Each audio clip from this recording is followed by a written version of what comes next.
partir de agora, na Unesp FM, Observatório do Esporte. O programa que dá bola a todas as modalidades esportivas.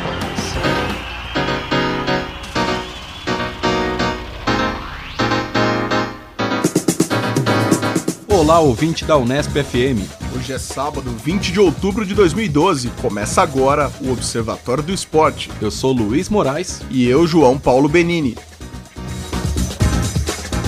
No Observatório de hoje, informação e análise sobre os acontecimentos esportivos da semana. E uma polêmica. O pôquer é um esporte ou um jogo? Conversamos com o comentarista da ESPN, Sérgio Prado, e com o diretor executivo da Confederação Brasileira de Texas Hold'em, Alberoni Castro. Esses assuntos você acompanha agora no Observatório do Esporte. Aqui no Observatório, a informação vai além das 4 linhas. E hoje na mesa teremos a participação de Tuca Américo, Zeca Marques, Carlo Napolitano, João Paulo Benini e eu, Luiz Moraes. E vamos aos destaques de cada integrante da mesa. Vamos começar com o destaque de Zeca Marques. Meus destaques vão para o Santos 2 vezes, uma por causa do Neymar, uma por causa do uniforme que usaram no último domingo na Vila Belmiro. Outro destaque para a narração da TV aberta na Globo de Náutico e Palmeiras também no último domingo. E para dialogar com meu amigo Tuca Américo, o vôlei com os jogos SESI Campinas aqui no Campeonato Estadual. Quem também está aqui com a gente é o Carlo Napolitano. Carlo, olá, quais são os seus destaques? Olá, amigos da mesa, olá, amigos ouvintes. Eu gostaria hoje de conversar um pouco sobre as eliminatórias da Copa, em especial sobre a Argentina e sobre o jogão de terça-feira entre Suécia e Alemanha. Quem também está aqui é Tuca Américo. Olá, Tuca. Bem, saudações, amigos, ouvintes. Vou falar um pouquinho sobre a implantação da Academia Brasileira de Treinadores e vou perguntar para os amigos aqui se o Corinthians vai ou não entregar o jogo para o Bahia no sábado à tarde. João Paulo Benini, nosso querido Papa, quais são os destaques? Bom, eu vou falar um pouquinho de transmissões esportivas na TV brasileira, em especial na Rede TV.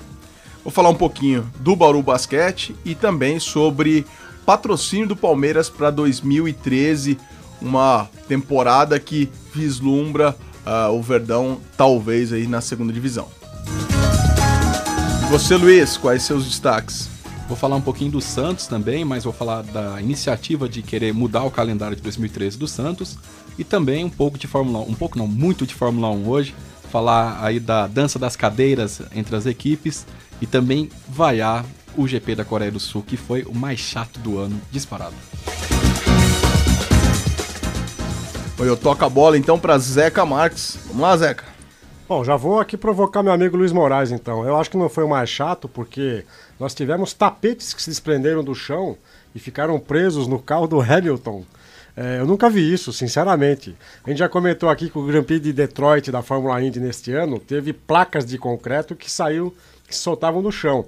Agora, um espaço na pista de tapete, de carpete que se desprende, diga lá, Luiz Moraes. Eu vou falar do meu ídolo, entre aspas, Rubens Barrichello, que em 2002, no GP da França de Ménicourt, deixaram o cavalete do carro preso e na hora que foi para sair para a volta de apresentação, o carro do Barrichello ficou levantado e ele não conseguiu sair, ele teve que abandonar. Então, sempre acontece uma coisa ou outra.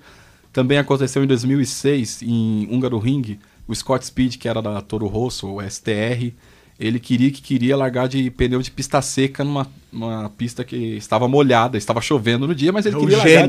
É o gênio da Fórmula 1. Ele queria slick, foi até um momento engraçado que ele gritando com o mecânico, falou: eu quero pneu de pista seca aqui, quero pneus slick. E ele acabou sequer largando, porque ele não conseguiu sair, porque o carro já ameaçou dar uma derrapada e ele não saiu. Mas eu confesso que nos meus 46 anos, a serem completados amanhã, domingo, 21 de outubro, eu nunca havia visto um tapete, um pedaço de carpete preso num carro de Fórmula 1. Né?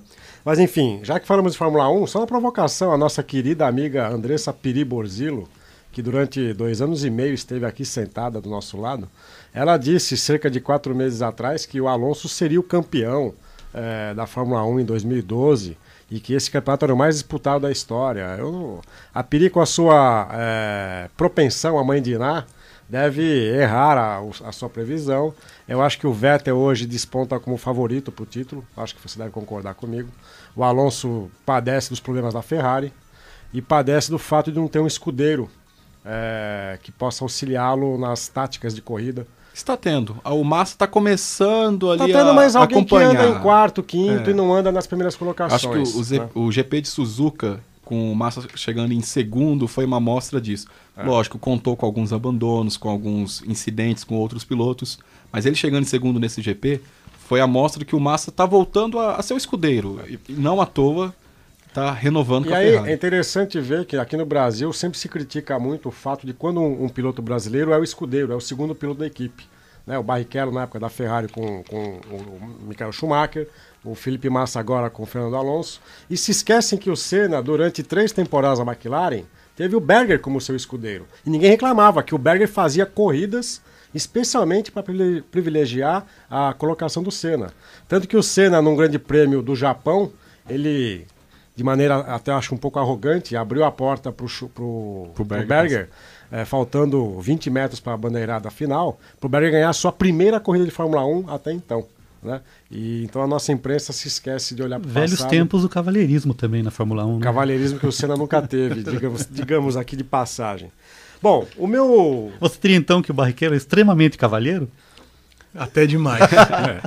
O Barrichello, eu diria que é alguém que não soube gerenciar sua carreira sob inúmeros aspectos. Patrocínios, ele deixou de ir para a Ferrari por causa da Arisco, porque o pai Rubão achava que era mais interessante o patrocínio da Arisco do que ir para a Ferrari, que ele teria que abrir mão do patrocínio da Arisco. Só uma consideração, né, sobre a ida para a Ferrari e abrir mão da Arisco.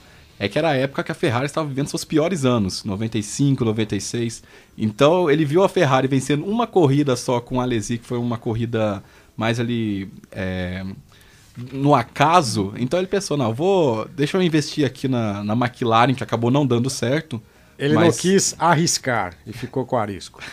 Bom, meu caro amigo Tucamérico, o vôlei cada vez mais aproxima-se do futebol, porque tivemos pancadaria em quadra num jogo entre SESI e Campinas, não é isso? Aconteceu. E o pior é que os jogadores do SESI, 4 jogadores estavam indiciados, né? Sim. Num julgamento do tribunal, poderiam deixar de jogar o último jogo da final, foram absolvidos em troca de uma multa. O que você tem a dizer sobre isso? Cada vez mais o vôlei se assemelha ao futebol na violência e nesses descalabros dos tribunais esportivos. Uma palavra resume tudo, né? Pizza, né? Acabou em pizza. Na verdade, eu acho que o tribunal chegou ao entendimento que esvaziaria a final, não era bom pra ninguém, foi uma decisão política. Simplesmente isso. Mas essa briga no vôlei não chega perto das brigas de Brasil e Cuba, né, meu amigo Papa? Históricas brigas. A gente, se puxar na memória a Olimpíada de 96... A Márcia Fu e a Carbarral saíram no tapa, mas no tapa mesmo, puxão de cabelo. E vamos dizer que a Márcia Fu não é uma pessoa com um porte físico legal para qualquer homem ou mulher querer bater de frente.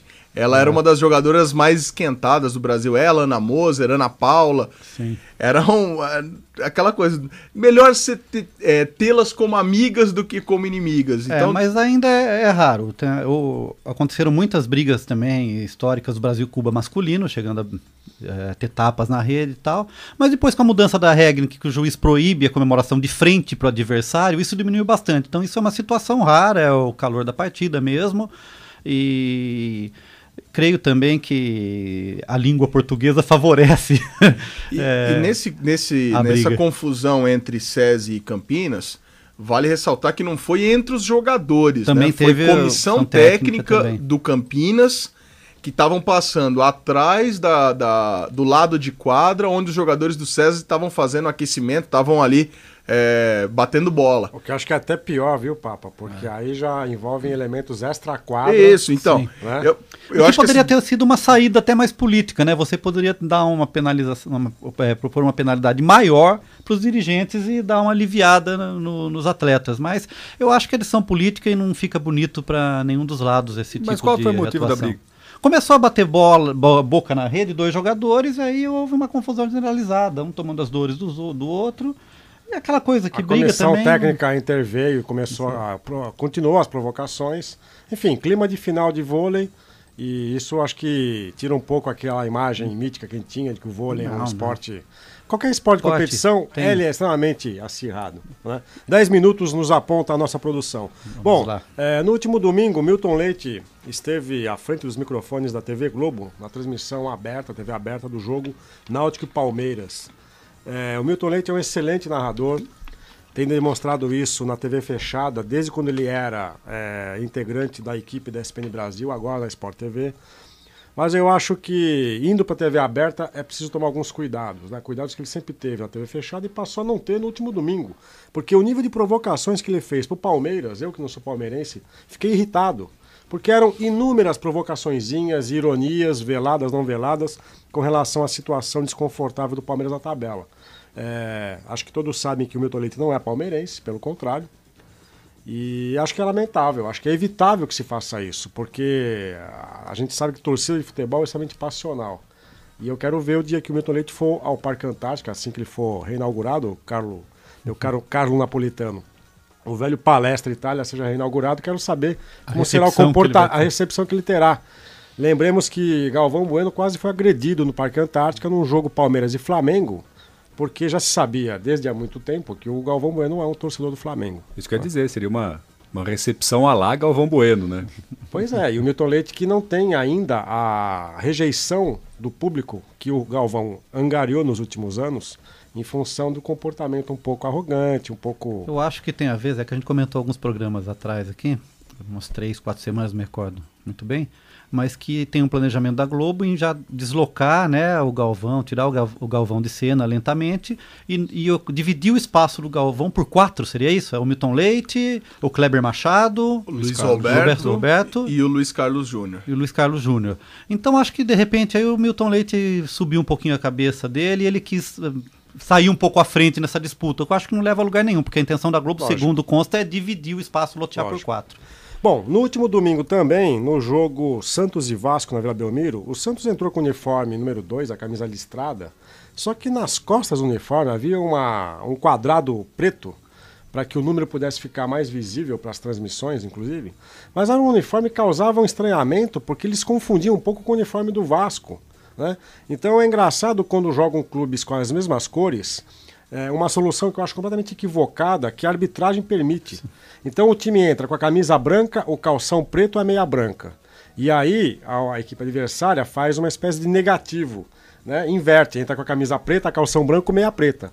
Isso, no contexto da transmissão esportiva, para quem está assistindo pela televisão, e eu que já atuei como árbitro em jogos em que acontecia quase isso, é muito complicado para administrar o jogo, para a arbitragem, para o assistente, o bandeirinha, e para quem está na televisão.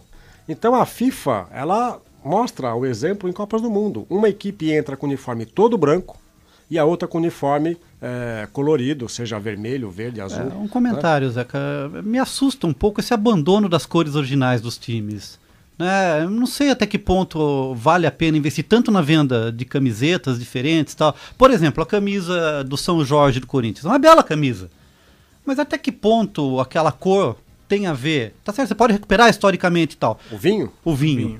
Mas não é a cor com que se reconhece o Corinthians. O azul do Santos nunca foi a cor com que se reconheceu. Foi a primeira camisa do Santos, foi aquele azul, azul um tom mais claro. Aí depois, e aí como a do Corinthians também aconteceu, que a primeira era num tom de bege, e depois com as lavagens acabaram ficando brancas. A própria Palmeiras com azul depois. Palmeiras com azul, Palmeiras com a própria marca-texto, aquela amarelo-limão. Mas o que está por trás disso é um marketing para venda de camisa. O que eu vejo é que os times brasileiros, eles importaram um modo de se fazer europeu, só que eles esqueceram da parte principal. As camisas comemorativas, elas foram criadas para serem usadas, as terceiras camisas, em ocasiões especiais. Em jogos comemorativos. Jogos comemorativos, em situações que de repente você poderia... Eu lembro do Corinthians quando subiu da Série B, que teve aquela camisa toda quadriculada com fotos de torcedores, uma forma muito horrenda a camisa. Mas acho que até a ideia não tenha sido toda ruim. Agora, o que não dá é para jogar metade do campeonato com uma camisa dessas. Como o Corinthians está nessa própria temporada, com aquela camisa cinza, que é horrenda, é muito feia. A camisa do Corinthians, a listrada, eu que sou corintiano, acho até mais bonita do que a branca. E aí larga-se a listrada, que é uma camisa histórica, inclusive de títulos históricos do Corinthians, para usar uma camiseta cinza. Mas a minha discussão nem era essa. A minha discussão é a dificuldade que sim, a arbitragem e o torcedor têm de visualizar o jogo. Sim. Então, para mim, se vai usar a camisa cor-de-rosa, amarela ou laranja, tanto faz. Eu acho que tem que haver um sentido de padronizar o uso do uniforme para não dificultar a transmissão e a recepção do jogo pelo torcedor. Então, se o Santos quer jogar com essa camisa, jogue, mas que então coloque o uniforme com uma tonalidade mais escura e o adversário entre todo de branco. A NBA faz isso. Ô, Zé, sim. A NBA tem uniformes. O basquete nacional também faz isso. Então, uma equipe, ela é vermelha e branca, se ela vai jogar fora de casa, ela vai entrar com uniforme branco, calção, camisa e meia. Em casa é o claro. Em casa é o claro, e fora joga. E aí você faz consegue fazer uma distinção cromática do jogo que facilita para a arbitragem, para a transmissão e para o torcedor. Diga, Mas Carlos. fora essa questão, me lembrou a camisa da Udinese, da década de exatamente. 80. Tinha, quando o Zico foi jogar na Udinese, Lembrou da tinha Udinese. um recorte preto Exatamente. nas costas da camiseta com o número em branco. Bom, ainda sobre o Santos, na última quarta-feira, no jogo entre Santos e Atlético Mineiro, houve a contusão do zagueiro do Atlético e o socorro médico demorou muito. A ambulância não conseguia entrar na Vila Belmiro, acho que nem... A notícia que foi veiculada, inclusive no portal UOL, da sexta-feira, é de que já estariam começando a fazer a reforma num setor para dar acesso à ambulância, de chegar quebrando parte da arquibancada lá, para que o acesso fosse ampliado e que tivesse condições de que uma ambulância entrasse no gramado. Aí, Zé, que eu só gostaria de fazer uma consideração.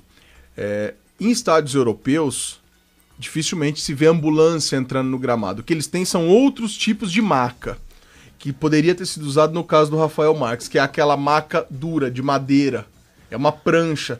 Então faria a mesma situação do que a maca... Uma espécie da maca do resgate. Isso. É uma maca dura, o problema, que não aquela mole que a gente vê normalmente. O problema, Papa, é que os estádios europeus mais novos, eles têm a possibilidade de entrar de veículos em campo. A Vila Belmiro não tem. E no Brasil, coloca-se uma ambulância no campo simplesmente fazer merchandising da empresa de atendimento médico. O atual líder do Campeonato Brasileiro tem uma empresa de saúde, de plano de saúde, que coloca as suas ambulâncias, colocava no Maracanã, coloca no Engenhão, para fazer merchandising. É até capaz que essas ambulâncias não tenham nem aparelhamento adequado, né? Mas enfim... Mas o problema ali foi que não abriu o portão, não foi isso? Havia ambulância e não conseguiram abrir o portão. Não teve acesso ao gramado. E aí agora o tribunal pretende fazer uma punição ao Santos, uma punição de interdição da Vila Belmiro. Mas nesse jogo, a questão mais bonita que houve foi, primeiro, o segundo gol do Santos, marcado pelo Neymar. Acho que é outro gol antológico, para a antologia dos gols da carreira do jovem Neymar. E o que eu queria destacar é a carretilha, a lambreta, que o Neymar aplicou no final do jogo, na lateral do campo, em cima do jogador do Atlético Mineiro. Carlos César. Do Carlos César. Há uma imagem da televisão, numa câmera colocada no nível do gramado, que mostra a reação dos torcedores assim que o Neymar efetua a carretilha, a lambreta, seja lá o nome que se dê. Há dois garotos, que devem ter 11, 10 anos, que entram em êxtase, e um deles começa a socar o vidro que separa o campo da arquibancada. Isso é para dar conta, né, do fascínio que esse jogador promove e provoca em torcedores jovens, torcedores que devem se espelhar no Neymar como um exemplo da beleza, da técnica do futebol brasileiro, ou seja, perpetuando esse lugar comum de que o jogador brasileiro é habilidoso e aqui a gente valoriza a técnica, né? Fábio Fleury, que admira muito o Neymar, disse que faz uma carretilha e uma lambreta com muito mais apuro técnico e que essa carretilha do Neymar sequer foi bem feita, né? E ele me desafiou, ele falou que vai fazer a carretilha em mim, que eu meço 1,65 m. Eu acho que o Fábio Fleury vai ter que fazer a carretilha na nossa produtora Marina Goulart, que mede 1,50 m. Vai ser mais fácil, Fleury, do que você fazer uma carretilha em mim. Até porque se você fizer, eu vou colocar a mão na bola e vou levar cartão amarelo. Eu desafio ele dar uma carretilha e nosso amigo Carlos Napolitano. Quanto você mede, Carlão? 1,83 m, mas ele leva uma canelada, né? Tranquilamente. Bom, quem também está aqui com a gente no Observatório do Esporte é Carlos Napolitano. Carlos, qual as suas considerações aqui? Não, são dois destaques, na verdade. Os dois destaques para as eliminatórias da Copa de 2014. Um para a Argentina, que nas duas últimas rodadas venceu seus jogos. um em casa, no placar de 3-0 em relação ao Uruguai, com uma atuação espetacular do Messi, em especial no segundo tempo. O Messi fez 2 gols, o primeiro e o terceiro de falta, e foi o Messi do Barcelona. E o que impressiona é a quantidade de gols que o Messi tem feito sobre o atual comando do técnico. E aí o Tuca me corrija se eu estiver falando errado o nome dele, nosso poliglota. O técnico da Argentina. Eu anotei aqui o nome dele. Alejandro Zabella. Sapelha. Alejandro Zabella. E o Messi sob a São dois L's? Alejandro Zabella ou Sabella. Com 2 L's. São 2 L's, são Sabeja. Sabeja na Argentina, Sabeja. Sabelha na Espanha. Na E em Argentina, 14 jogos sob o comando do técnico Alejandro Zabella, o Messi anotou 14 gols. Uma média espetacular em 2 anos, 1 ano e meio, de 1 gol por partida. E é um destaque. E, na minha percepção ali, infelizmente, um time com pinta de campeão do mundo. E tem que levar em consideração também que agora o atual técnico está dando um time que possa acompanhar o Messi, né? Você vê Agüero, Higuaín, o Pastore não estava jogando contra o Uruguai, mas tá também agora mais relacionado. Faz parte do grupo. Faz parte do grupo. Quero dizer que eu estou embasbacado com essa previsão do Carlos Napolitano, porque depois da nossa mãe Diná, que era a Piri, temos o pai Vavá, agora que é o Carlos Napolitano. Então, Carlos Napolitano hoje, dia 20 de outubro de 2012, crava que a Argentina será campeã mundial. Eu vou propor a mudança do nome do programa de Observatório para Bola de Cristal do Esporte. E o nosso Uruguai, do Sérgio Bruno Trivelato, que defendeu durante muito tempo aqui o Uruguai corre o risco de não se classificar. Né? Mais uma vez, hoje estaria na 6ª colocação, brigando com a Venezuela pelo 5º posto, que seria da repescagem, né? Nem de classificação direta. Então, se houver um maracanaço, não será contra o Uruguai. Não, será contra a Argentina. Será provavelmente contra a Argentina. Eu concordo com o Carlos, com o Luiz. O time da Argentina está começando a ter uma cara de realmente time. E do meio pra frente é um timaço, com o Messi, com o Higuaín, com o Tevez, com o Agüero, com o Di Maria, com o próprio Pastore. O problema tem sido ainda na parte defensiva e principalmente no gol, que o titular atual é o Romero, e aí tem o Ustari, e tem um bando de goleiros que estão no nível dos nossos. Muito marketing e poucas defesas. Essa média do Messi de 14 gols em 14 jogos, acho que no futebol atual só é igualada pelo centroavante Betinho do Palmeiras. Que em 2 jogos também fez 2 gols, o último contra o Bahia na quarta-feira. E outro destaque que eu faria é o jogo da Alemanha e Suécia. Né?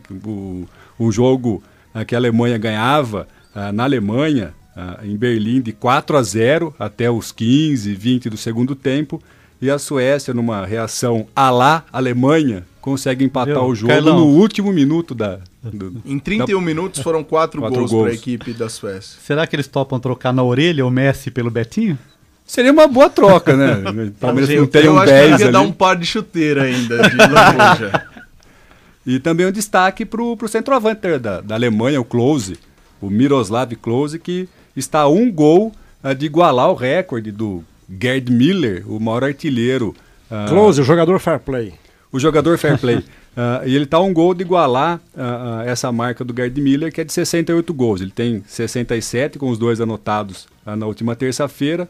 E com mais 1 gol ele igualaria essa marca histórica do Gerd Müller, considerando, no entanto, que o Gerd Müller fez 68 gols em 62 jogos. E se a Alemanha se classificar para a Copa, como deve se classificar, e o Klose vier, ele poderá ultrapassar o Ronaldo como o maior artilheiro das Copas do Mundo. Ele tem 13 gols. 14. Ele disse que virá e ele encerra a sua atuação no futebol depois da Copa de 2014, porque ele quer bater o recorde do Ronaldo. Eu acho que a Nine vai contratar o Klose para jogar pôquer durante a Copa.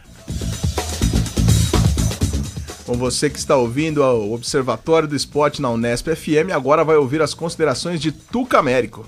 Bem, saudações novamente, né? Bem, primeiro tudo uma consideração, mais uma observação, né?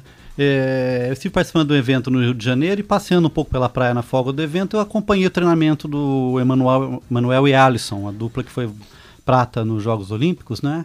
E é invejável a estrutura que eles têm para poder treinar. Eles têm o Oceano Atlântico do Caverna. Também.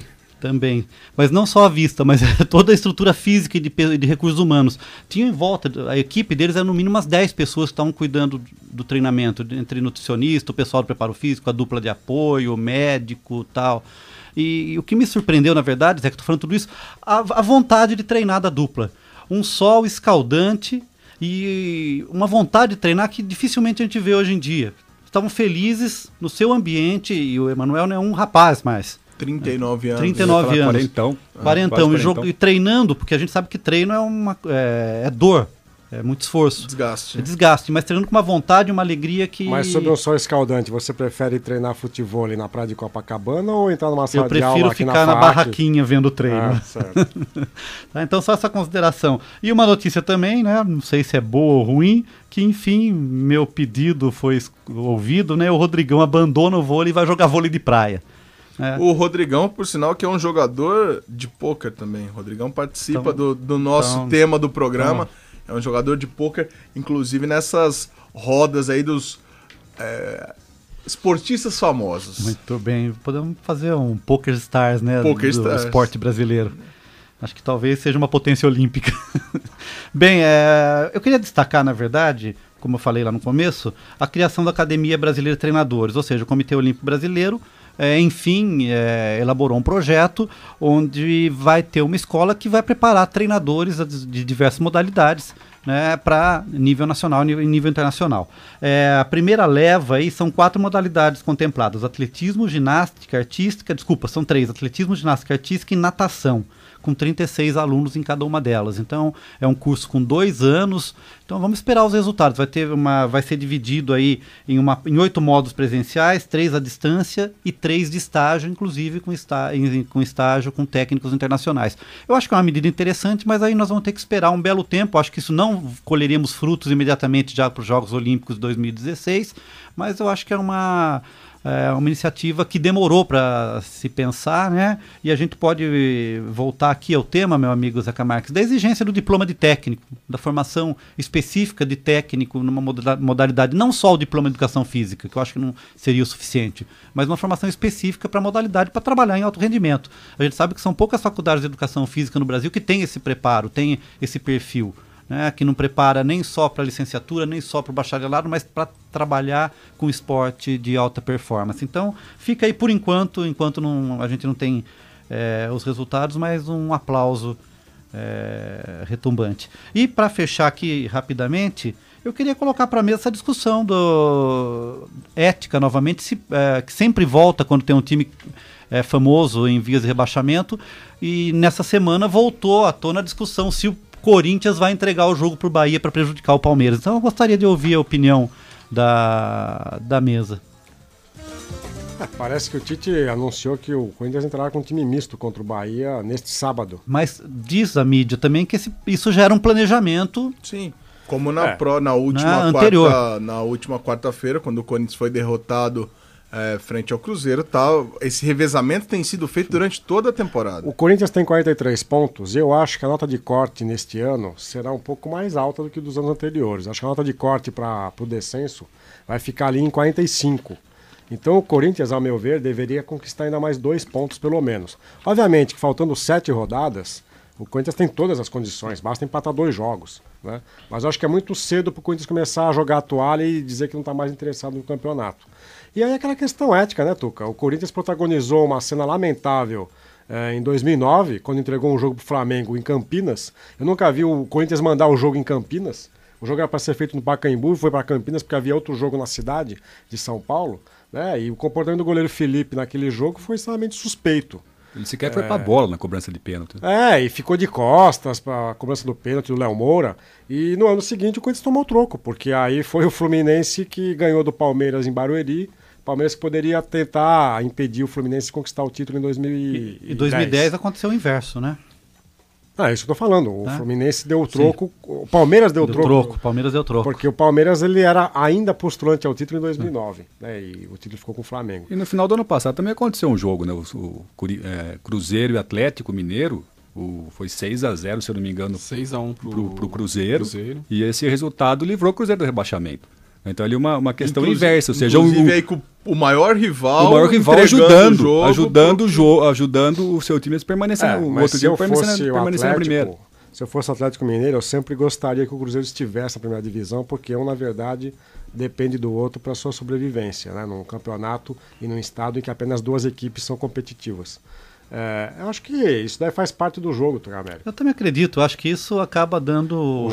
O campeonato tem 38 rodadas, não é isso? Não é essa rodada Não é uma rodada que vai que- definir o campeonato. Então, E tem a questão também assim, você vai mandar o time misto, reserva, juvenil, o time que entrar em campo, eles vão querer vencer. Pode ter atitudes como a do Felipe, né, em 2009, mas é um exemplo que eu cito é de 2009 mesmo, que o Grêmio mandou um time reserva contra o Flamengo, porque o Inter era o vice-líder na última rodada, e o time reserva do Grêmio deu trabalho pro Flamengo. Fez porque 1 a 0. Fez 1 a 0, inclusive com o gol do Robertson, que foi o único gol dele pelo O Grêmio. gol até de então. empate do Flamengo teve uma infração, não anotada pelo Carlos Eugênio Simon. O Adriano faz falta no zagueiro do Grêmio.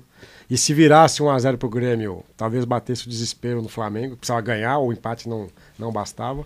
Agora, eu não sei como é que o Grêmio ia sair do Maracanã e chegar no aeroporto Salgado Filho, caro Luiz Moraes, caso o Inter se sagrasse campeão com um empate no Maracanã. Eu acho que foi assim, o máximo que dava pra fazer é escalar o time reserva, porque acho que entregar o jogo eles pensaram já seria demais. Aí prevaleceu a qualidade técnica Nessa do Flamengo. situação específica do Corinthians e Bahia, o Tite vem promovendo um rodízio entre os jogadores, inclusive na quarta-feira o Danilo, que estava fora, voltou para esse jogo. O Fábio Santos, que é o lateral esquerdo titular, e para o qual o Corinthians não tem um reserva no O elenco. Zizão vai ser titular no jogo contra o Bahia ou não? O Zizal já fez Zizal. o dele. É Zizão ou Zizão? O Zizão é coisa do Thiago Leifert. Foi o Thiago Leifert que inventou em mais uma das brincadeiras da Rede Globo. O nome do jogador é Shen Zizal. Então não tem Como é que é a nada- pronúncia em mandarim, América? Zizal.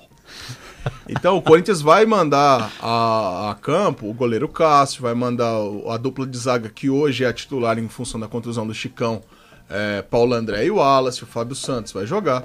Agora, está sendo o projeto do Corinthians não é Campeonato Brasileiro. E Vai derrubar o Palmeiras?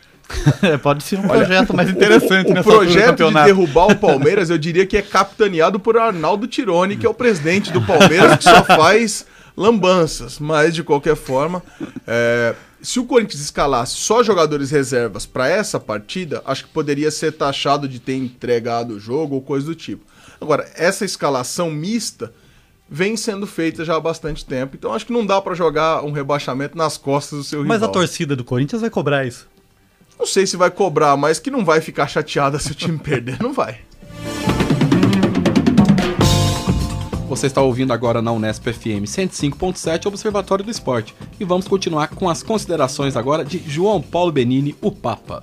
Bom, eu vou começar com uma vaia retumbante à Rede TV. Rede TV que já não tem na grade esportiva o seu ponto forte, mas que deixou de passar uma Série B no sábado à tarde, com jogos ao vivo, com jogos de maior apelo, para ter um programa do Gilberto Barros das 2 às 5 da tarde. E agora, para os domingos, a Rede TV está negociando com o Raul Gil para tirá-lo do SBT e levá-lo para a Rede TV para um programa das 13 horas, da 1 da tarde às 7 da noite. Sendo que a Rede TV tem os direitos de transmissão do Paulista da segunda divisão, da Série A2, Copa Paulista, campeonatos internacionais alemão e holandês, além do Paulista Sub-20. Quer dizer, se tiver realmente esse horário para o Raul Gil no domingo, da 1 às 19 horas, jogo ao vivo, esquece. Jogos às 11 da manhã, às 10 da manhã. Jogos num horário de verão com sol escaldante e a integridade física do jogador, a gente esquece. Então, acho que está na hora, inclusive aí, Agora, dos clubes se manifestarem. O Raul Gil deve ser inteligente o suficiente para saber que é uma canoa furada se transferir para a Rede TV. Já visto o que aconteceu com o Hebe Camargo. O Hebe Camargo foi para lá, não ganhou salário e voltou para o SBT. E acabou falecendo antes de poder fazer a sua reestreia na emissora do patrão. As informações são do site Papo de Bola, do Edu César, que até o Sérgio Bruno sempre citava aqui como fonte de informação. E o Edu é um cara muito sério, então não colocou isso à toa. E, segundo ele, as negociações estão bastante avançadas. Então, acho que é um retrocesso em relação ao esporte. já que a emissora compra os direitos de transmissão e aí depois faz uma brincadeira de mau gosto dessa. Faz 3 domingos que estão sendo passados VTs nas manhãs de domingo. Então, acho que não é legal isso pro esporte. E aí a segunda não seria uma vaia, nem um aplauso, mas uma possibilidade real que o próprio Palmeiras vai enfrentar. O Palmeiras tem um patrocínio com a Kia, uma montadora de veículos, e é um contrato de 3 anos. Mas todo mês de setembro, esse contrato pode ser reajustado para mais ou para menos. A reunião desse ano para esse ajuste, ela está sendo postergada para saber qual vai ser a real situação do time. Ficar na Série A, disputando uma Libertadores, ou disputar uma Libertadores caindo para a segunda divisão. E, segundo os entendidos de mercado, o valor que hoje é de 25 milhões por ano poderia cair para 15, o que seria um transtorno seríssimo para as divisas palmeirenses. Então, é um motivo a mais ainda para o time se aplicar e tentar salvar nesses 6 pontos que tem de diferença em relação ao Bahia para se manter na primeira divisão. Não é um contrato que tem as suas cláusulas de negociação, não é um contrato rígido e, inclusive, existe a possibilidade de rescisão por ambas as partes sem pagamento de multa. As más línguas, João Paulo, dizem que Kia fará uma troca de vogais. O A virá antes do I. O A virá antes do I? Cai. Cai. De qualquer forma, um contrato, no meu modo de entender, mal amarrado pela diretoria do Palmeiras, porque você pode até prever uma redução em caso de rebaixamento, mas não uma rescisão contratual. Porque o Palmeiras negociar um contrato na segunda divisão, a chance de pegar um valor muito menor, até do que um estipulado em contrato para uma possível queda, acho que o Palmeiras vai correr esse risco e é um risco que poderia ter sido calculado e não foi feito. Então fica a minha consideração aí em relação ao Palmeiras. E o Kia já rebaixou o Corinthians, né? Agora só falta a Kia estar associada. É verdade, o Kia que foi um dos artífices da queda corintiana em 2007. E para encerrar da minha parte, um aplauso para a campanha do Bauru Basquete na fase de quartas de final do Campeonato Paulista. Foram 3 jogos contra Mogi das Cruzes. Existe uma diferença de qualidade técnica entre os clubes, mas na partida em Mogi, o Bauru Basquete fez um primeiro quarto, esse jogo que foi na terça-feira dessa semana, avassalador, ganhou de 32-11 e depois conseguiu manter essa diferença em todos os outros 3 quartos da partida, o que mostra uma maturidade do time, a maturidade que a imprensa, os amantes do basquete cobravam em outras temporadas. Então, aparentemente, o time atingiu essa maturidade de conseguir segurar um jogo mesmo na casa do adversário. Então, fica aí a minha menção ao basquete. Basquete que tem... nós gravamos esse programa, como o ouvinte sabe, na sexta-feira. Na sexta-noite vai ter o 4º jogo entre Franca e São José. O placar está 2-1 para São José. A partida é em Franca. E quem sair dessa disputa enfrenta o Bauru Basquete. A chance maior é para São José, que mesmo que perca a partida dessa sexta, ainda tem um 5º jogo na segunda-feira em seus domínios, em São José dos Campos, que é um ginásio muito acanhado, das proporções do Luso, pouca coisa maior, então que faz uma fumaça, tem a torcida é muito presente. Então, se pegar São José, é a reedição da semifinal do ano passado. Se pegar Franca, é a reedição da semifinal de 2010. Então, quer dizer, 2 adversários que estão entalados na garganta e, de qualquer forma, seriam chances aí do Bauru Basquete passar uma borracha em cima, o time que vem muito bem. A gente espera que vá mais longe nessa temporada, chegando a uma final do Campeonato Paulista. Agora é com você, Luiz. Suas considerações. Bom, eu vou fazer um aplauso ao Santos, porque ele tá querendo alterar o calendário já de 2013, porque está se sentindo muito prejudicado devido às constantes convocações do Neymar, e com isso vai perdendo seu melhor jogador, e não à toa a situação do Santos no Campeonato Brasileiro é muito decorrente disso. O Santos com o Neymar é um time com mais de 60% de aproveitamento, 70% se não me engano, e o time sem o Neymar é um time com campanha quase de rebaixado.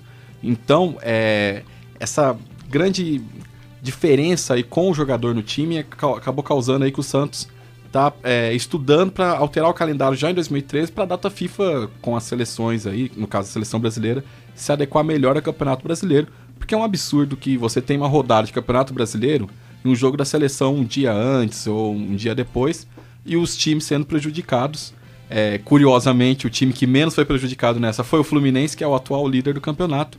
Mas isso aí é uma discussão longa Isso que é outra história. não chega a lugar nenhum, porque ninguém não dá pra afirmar nada. Tem o melhor goleiro do exatamente. campeonato que não é convocado, tem o artilheiro do campeonato, Fred, que também poucas vezes é convocado. Numa posição carente até na seleção, mas isso é... Agora, Luiz, eu sinceramente acho que o Luiz Álvaro, que é o presidente do Santos, tá jogando pra torcida. Também. Por quê? Ele foi beijar a mão do José Maria Marim, que é o presidente da CBF, é quem organiza o calendário do Campeonato Brasileiro. Então, o Neymar tá tendo a exposição dele na Europa para uma possível futura negociação. E quando teve a queda do Ricardo Teixeira, que o presidente da Federação do Rio Grande do Sul, alguns clubes da Bahia, de outros estados do país, quiseram se rebelar, o Luiz Álvaro foi o primeiro a roer a corda. Ele estava nesse grupo que queria se rebelar por eleições diretas, por gente nova e tal, só que ele foi o primeiro a deixar o barco.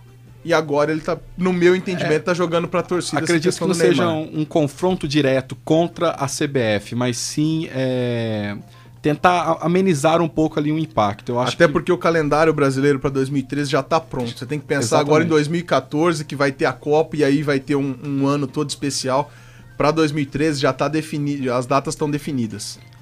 Bom, mas continuando então, primeiro uma vaia para a FIA, porque o GP da América, que seria em Nova Jersey, em 2013, foi adiado, falam para 2014, mas provavelmente essa prova vai ficar já para a história, e vai virar lenda. Então o calendário de 2013 vai ter 19 etapas, uma menos do que esse ano. Algumas notícias aí da dança das cadeiras das equipes que eu gosto de deixar aqui. É a dança dos cockpits. Dança dos cockpits.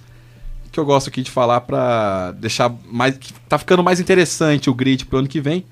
Primeiro, o Massa foi confirmado na Ferrari mesmo, a sua renovação, e acredito que quando o Fernando Alonso estiver lá, o Felipe Massa vai continuar por lá, porque pro Alonso é o melhor companheiro que se pode ter, é um bom piloto, pontua bem, e vai sempre, e não vai passar o Alonso, né, vai ficar sempre ali atrás. Ali. Posso ler aqui o comunicado oficial do próprio Massa, né, que saiu na Folha de São Paulo de ontem? A equipe e os torcedores podem ter certeza de que farei tudo o que estiver ao alcance para ajudar a escuderia a atingir os objetivos que traçar. Ou seja, ajudar o Alonso. A ser coluna campeão do Fábio em Seixas 2014. deixou bem claro isso. 2013. E também a Sauber provavelmente vai fechar com o Esteban Gutierrez e com o Nico Hülkenberg, que hoje é da Force India. Aí abre uma vaga na Force India, que é um carro bom, mas provavelmente vai ser preenchida pelo piloto reserva, que é o Jules Bianchi. Mas pode ter aí a chance de um brasileiro entrar na Force India, que é o Luiz Razia. Porém, é mais provável que o Razia entre na Fórmula 1 em uma das nanicas, que é ou a Caterham ou a Marussia. Não compensa, porque dessas três nanicas, juntando essas duas mais a Espanha, nenhum piloto foi revelado ali até hoje. Apenas o Daniel Ricciardo, que já era um piloto da Red Bull. A Red Bull colocou ele na Espanha com o propósito dele ganhar experiência, que ele já ia para Toro Rosso no ano seguinte, então já estava certo. Mas dos pilotos novos que entraram ali, o Bruno Senna agora entrou na Williams, mas não foi exatamente pelo desempenho dele na Espanha, e sim por causa do patrocínio que ele levou para a equipe inglesa. Então eu acho arriscado aí o Luiz Razia entrar em uma dessas duas equipes, mas se o objetivo dele é estar na Fórmula 1, independente pra quê, tudo bem, né? Então deixa o cara, né? E só fazer uma vaia para o GP da Coreia do Sul, que pra mim foi o mais chato de todos. Não só desse ano. Eu vou falar uma coisa. Acho que nos últimos 10 anos esse foi o primeiro grande prêmio que eu dormi no meio. E olha que eu já assisti muitos grandes prêmios chatos. Mas o grande prêmio começou às 3 da manhã, Luiz. Não, mas mesmo o GP de madrugada, eu fico acordado até acabar a corrida, ou eu acordo antes, eu não perco. O GP do Japão, por exemplo, eu acabei assistindo. O treino eu assisti inteiro até, mas a corrida eu acordei quando o Luiz Roberto começou a ficar emocionado ali, com o Massa poderia passar o Alonso, aí ele começou a gritar um pouquinho na televisão, eu dei uma acordada ali, e foi assim, porque foi chato mesmo o GP. O Massa da Coreia do passaria o Sul. Alonso se não houvesse jogo de equipe, porque o Massa estava com um carro melhor àquela altura. Né? O Massa, acho que ele conseguiu amenizar aí o seu principal problema na Fórmula 1, que era a relação com os pneus. Tava gastando muito os pneus. Tava tendo discussão de relacionamento com os pneus. Mas só para finalizar, o Felipe Massa, agora que conseguiu amenizar um pouco aí o desgaste de pneu nos seus carros, ele está conseguindo ir melhor, não à toa, conseguiu o segundo lugar aí no GP do Japão.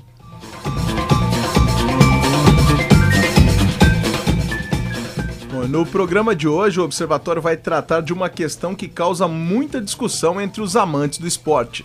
Algumas modalidades, como o pôquer, são tratados por muitos como apenas um jogo, mas há quem os considere como esporte, como um esporte mental. Buscando esclarecer algumas dessas dúvidas, conversamos com o diretor executivo da Confederação Brasileira de Texas Hold'em, Alberoni Castro, e com o comentarista de pôquer dos canais ESPN, Sérgio Prado. Antes de começarmos a discutir o tema, o comentarista Sérgio Prado explica o que é o pôquer para o ouvinte. O pôquer é um jogo em que você utiliza cartas de baralho para ver quem é o melhor. Para você medir isso aí, você usa os jogos, né, as mãos do pôquer da mais forte para mais fraca para medir. Mas isso é uma coisa meio rasa você falar isso, porque você pode ganhar o jogo sem ter necessariamente a mão mais forte. Você precisa induzir o seu adversário a acreditar que você é mais forte do que ele. Então, teoricamente, a gente nem precisaria das cartas para jogar pôquer. Eu acho que é por isso que as pessoas falam que o pôquer não é um jogo de cartas, mas sim um jogo de pessoas. Você está no embate psicológico ali contra o seu oponente e tem que tentar ser mais forte do que ele, né? Aproveitar as oportunidades corretas ali para contar uma história ali para o seu adversário e ele acreditar e realmente falar, bom, ele tem uma mão mais forte que a minha, eu vou abandonar o meu jogo e deixar ele ganhar dessa vez. Bom, agora que sabemos o que é a modalidade, como deve ser a classificação do pôquer? Esporte ou jogo? O diretor executivo da Confederação Brasileira de Texas Hold'em, Alberoni Castro, deu sua opinião em entrevista ao repórter Gabriel Cortez. Como a Confederação Brasileira de Texas Hold'em vê o pôquer? A condição do pôquer hoje, tanto no Brasil quanto no mundo, que segue as mesmas cadeias hierárquicas de qualquer outro esporte, as mesmas características de qualquer outro esporte, sendo federações, praticantes, confederação, uma federação internacional, ligada oficialmente pelos maiores órgãos de esporte. Inclusive, se você entrar no site do Ministério do Esporte, a Confederação Brasileira de Texas Hold'em está lá, cadastrada no calendário nacional esportivo. Então, além de ele ter a ligação hierárquica nacionalmente, porque aqui existe, inclusive, a Bresp, que você pode buscar. A Bresp é a Associação Brasileira de Esportes Intelectuais. Na Bresp, todos os esportes considerados intelectuais estão lá, que é o xadrez, damas, bridge e o pôquer está junto lá também. Então, tanto nacionalmente quanto internacionalmente, ele está ao lado de todos os esportes que são considerados da mente. Então, isso tudo credencia o pôquer ou não ser esporte ou não. Só que, obviamente, o esporte ele é dividido em várias áreas, porque não pode ser considerado um esporte simplesmente a atividade que tenha uma reação física expressiva como, sei lá, o atletismo. Não, então, há algum tempo atrás já foi caracterizado o esporte de algumas maneiras, e uma das maneiras é o esporte intelectual, onde você exercita, tem que ter inúmeras habilidades, mas habilidades que são mais focadas na parte intelectual e mental. Sérgio Prado concorda com Alberoni e compara o pôquer ao xadrez, outra modalidade que se enquadra no grupo dos esportes mentais. Eu considero como um esporte mental. Desde que eu comecei a trabalhar com o pôquer e aprender mais sobre o jogo, eu sempre costumei comparar o pôquer com o xadrez. Eu acho que essa é a categoria que eles colocam o xadrez, então eu acho que é a categoria que o pôquer tem que estar junto. É um esporte onde o esforço físico pode não ser tão aparente, apesar dele existir. Quem já jogou um torneio de 12 horas por dia, durante 7 dias, pode contar isso para todo mundo, né? Que o esforço físico é grande. E apesar dele não ser tão aparente ali, o esforço mental está sempre no máximo. Então eu acho que você pode chamar com certeza de esporte da mente. Mesmo sendo classificado como esporte ou apenas um jogo, o pôquer não é considerado uma profissão, como explica Alberoni Castro. Oficialmente, a profissão jogador de pôquer no Brasil não existe, como existe nos Estados Unidos, onde o cara registra a carteira dele lá, vai lá no coisa de registro e ele é oficialmente um jogador de pôquer. Aqui no Brasil não existe essa profissão dessa maneira. Existem pessoas que têm como meio de vida, vamos dizer assim, ele adota para a vida dele ser um profissional dessa modalidade, mesmo que não tenha uma regra oficialmente estabelecida para isso. Mas se não é uma profissão regulamentada ainda, é possível um jogador se manter financeiramente com o pôquer? O comentarista Sérgio Prado responde. Dá, mas é assim, quem tá ouvindo, não fica com essa ilusão, vou largar tudo e vou começar a viver do pôquer, porque não é assim. O pôquer é muito complicado e ele tem uma coisa de você obter resultados no longo prazo, entendeu? Você não pode julgar o quão bom você é, os resultados que você está tendo por um curto período de tempo. Então, não adianta você querer já largar tudo e querer ser profissional, porque não vai conseguir. Você pode até ter alguns resultados bons, depois você vai vir numa fase mais ruim. O que conta mesmo é esse longo prazo. E para aguentar o longo prazo, né, sempre com resultados positivos, é muito difícil, requer muito estudo, muita dedicação. Eu acho que os caras que são profissionais hoje no Brasil, eles fizeram por merecer, porque eles estudaram demais. Eu tenho convívio com a maioria deles, né? Eu sei a dedicação que eles têm, eles estudam demais, estão sempre tentando se renovar no jogo, porque para quem está chegando agora e falando, bom, pôquer deve ser fácil, você aprendeu as regras e tudo bem. Não, é um jogo que requer muita técnica, você tem que estar sempre se reciclando para ser um jogador melhor. E na opinião de vocês, comentaristas do Observatório do Esporte, o pôquer é ou não é um esporte? Bom, vamos com o Zeca, então. Bom, pra mim essa discussão nem se coloca, porque eu não considero, a sociologia do esporte não considera pôquer como esporte. A definição de esporte, na origem do termo esporte, vem do século XIV, quando marinheiros usavam a palavra fazer esporte, desportar-se, sair do porto para fazer uso de atividades que envolvessem habilidade física. Então o esporte supõe uma aptidão física, supõe motricidade humana, supõe algo que deriva de treinamento e execução repetida, no sentido de ser mais hábil para executar e fazer aquele movimento físico. Então a primeira definição de esporte supõe uma habilidade física que advém de treinamento. Acho que eu não preciso argumentar muito para a gente compreender que jogos de cartas, jogos de xadrez e damas, jogos de dominó, jogos de palitinho, não necessitam de nenhuma habilidade física para que se execute aquele movimento. Não há treinamento para se jogar uma carta na mesa. Não há treinamento para se pegar uma pedra de damas ou de xadrez e movimentar um tabuleiro, né? Então, eu acho que a primeira definição, que envolve a questão da aptidão física, já elimina todas as outras. Agora, a respeito do movimento dessas associações, dessas entidades, que na verdade mascaram aquilo que não querem deixar explícito. Elas criam essas associações de jogos mentais para tentar ter algum tipo de status diferente da origem de um jogo de cartas que está sendo envolvido com jogatinas, cassinos, apostas, lavagem de dinheiro, não é? Então, no meu entendimento, jogos mentais, qualquer esporte tem uma atividade mental, além de física. Acho que essa é a beleza do esporte. A gente vai dizer que um piloto de Fórmula 1, um atleta de 100 metros, um jogador de futebol não utilizam a mente para sua atividade esportiva? Lógico que utilizam, a mente e o físico, né?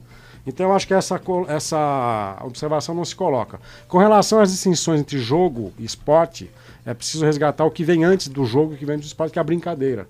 As atividades esportivas que nós temos hoje, todas elas, em algum momento da sua história, foram uma brincadeira, em que havia apenas o prazer lúdico daquela atividade recreativa de lazer. Quando a brincadeira começa a ganhar regras, ela passa a ser um jogo. E quando esse jogo ganha normas instituídas por alguma entidade, normas universais, ele passa a ser um esporte que encara a ideia de competição.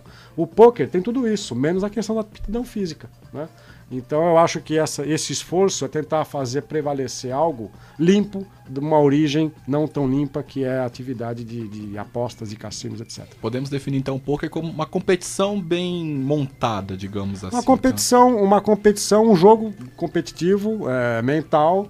E para mim não tem nada de habilidade física e eu não considero como esporte. Eu acho que a gente pode fazer uma analogia, por exemplo, com os videogames. Por enquanto, o videogame é um jogo. Mas diante da possibilidade de interação, de uso da motricidade, ele pode vir a ser um dia... Os games são um desafio para os estudos acadêmicos, que provavelmente, dentro de um espaço curto de tempo... Deve se transformar em esporte. Haverá tanta necessidade de aptidão física para se jogar um game, que provavelmente eles podem ser encarados, a partir da sociologia do esporte, como um esporte, né? Ô, Carlão, inclusive o Alberoni, que é o presidente da confederação, fala porque está no site do Ministério do Esporte, você que é alguém da área jurídica, acho que você podia explicar isso pra gente. E eu queria colocar uma pergunta também pro Carlão, né? Como encarar isso como o Zeca apontou, esse tipo de prática envolve apostas. Sim, e do ponto de vista legal é complicado. Acho que o Zeca já apontou isso aí. O fato de estar alocado administrativamente a algum órgão não explica que ele pertence àquela modalidade ou àquele assunto. É apenas uma estruturação da administração pública, da organização de um aparato ali do governo. Aí tem essa questão que o Tuca acabou de colocar, ou seja, se é uma aposta, ou seja, isso não é um esporte, isso teria mais relação com o jogo, e um jogo de azar. Né? Um jogo de azar que, a princípio, não é legal, né? Como um bingo ou coisa parecida. Bom, esse assunto do pôquer como esporte ou como jogo é um assunto polêmico. Eu até sugiro que a gente volte a esse tema na próxima semana, inclusive trazendo opiniões da Associação Brasileira de Esportes Intelectuais, também do Ministério do Esporte, que aloca em seu site o pôquer lá dentro das modalidades. Esse pôquer recebe uma verba do governo federal. Como essa verba é utilizada, já que existe uma confederação? Então sugiro aos amigos da produção que a gente volte, vamos tratar mais desse tema. É um esporte novo, que acho que a gente aqui no Observatório tem esse caráter informativo e também de mostrar um pouquinho dessas novas modalidades, Tuca. Não, só para também não confundir, porque embora a gente não considere conceitualmente o xadrez, a dama como esporte, a gente também não pode confundir essas coisas, né? Acho que são coisas diferentes. Então, acho que é interessante a gente retomar esse assunto no próximo programa. E você, ouvinte do programa que acessa as redes sociais, curta nossa página no Facebook. O endereço é www.facebook.com/Observatório do Esporte. Repetindo, o endereço da nossa página é www.facebook.com/Observatório do Esporte. Acesse também o blog do nosso programa. O endereço é www.observatoriodoesporteunesp.blogspot.com. Repetindo, www.observatoriodoesporteunesp.blogspot.com. Deixe a sua mensagem, a sua crítica, o seu elogio e também a sua sugestão para temas que possam ser trabalhados aqui pela nossa mesa e nossa produção. E o Observatório do Esporte de hoje chega ao fim. Locução de Luiz Moraes e João Paulo Benini. Comentários de Tuca Américo, Carlo Napolitano e Zeca Marques. Equipe de produção e reportagens: Rodrigo Pessoa, Gabriel Cortez, Fernando Martins e Marina Goulart. Direção de Fábio Fleury, produção técnica de Silvestre Oliveira. O Observatório do Esporte é um projeto de extensão universitária financiado pela PROEX, a Pró-Reitoria de Extensão da Unesp. O Observatório é coordenado pelos professores doutores Marcos Américo, Carlo Napolitano e José Carlos Marques. Até a próxima semana. Até lá, Observatório do Esporte, informação além das 4 linhas. A Unesp FM apresentou Observatório do Esporte, o programa que dá bola a todas as modalidades esportivas.